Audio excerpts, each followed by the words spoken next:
কাছে কি কি বই আছে। চিনির প্রথম বই এটা, তারপরের বই আঁকা জোকা, যেখানটায় আছে নানান ছবি। তারপর আছে রাইমস, তারপর আছে আদর্শ লিপি, তারপর আছে এই যে আরেকটা ছবির বই। আচ্ছা, তারপর আছে 2 in 1, যেটা বাংলা ছড়া আর ইংরাজি রাইমস দুটোই আছে। তারপর আছে নো অ্যান্ড কালার্স, এটাও ছবি আঁকার বই, বিভিন্ন ভেজিটেবলসের ছবি। তারপর আছে বডি পার্টস, তারপর আছে ফল ফ্রুটস চেনার বই, তারপর আছে নাম্বার, তারপর আছে বার্ডস, তারপর আছে আবার রাইমস, শ্রেষ্ঠ মজার ছড়া লীলা মজুমদারের, আবার ফ্রুটসের আরেকটা বই। এটা হলো কালারিং এর জন্য একটা ছবি আঁকার বই। আরেকটা ছড়ার বই, এটা ভবানী প্রসাদ মজুমদারের। আরেকটা রাইমসের বই।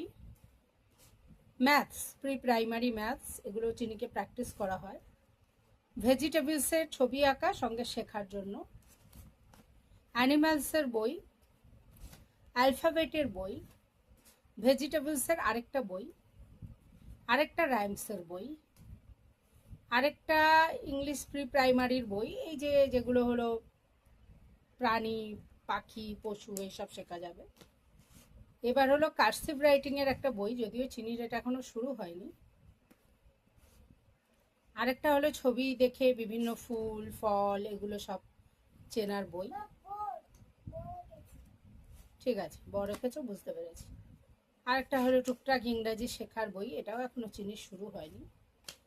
আরেকটা হলো আরেকটা রাইমসের বই, আরেকটা রাইমসের বই, অল ইন ওয়ানের একটা বই,